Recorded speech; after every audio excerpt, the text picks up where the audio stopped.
instead of realizing that, and coming with iron hand on these people. Dalit girls have always been target of attack, but in leadership of a Dalit Chief Minister, one expects that immediate response will be there and also culprits will be brought to book.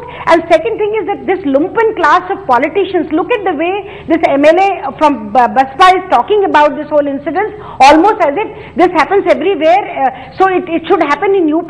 Should people cut hands of minor girl, rape her? Should that be acceptable? Should there be, people should wait for investigations to come? Isn't it visible enough to respond? I mean, this is absolutely, unethical, immoral political class that they are generating, and that is why this kind of a thing is happening. Every such person should be thrown out of the party, should be stripped of all political posts, and should be put behind the bar. That should be the action taken by Mayawati, not just to his people coming, her people coming and defending.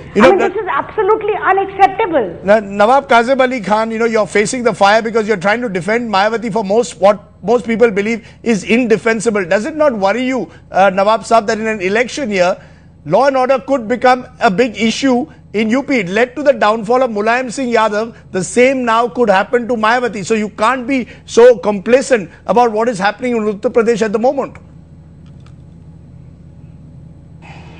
Well, we cannot, Rajiv, we cannot compare the two governments because there are two individual eras. I mean, that happened in a certain party. They had their own ideologies.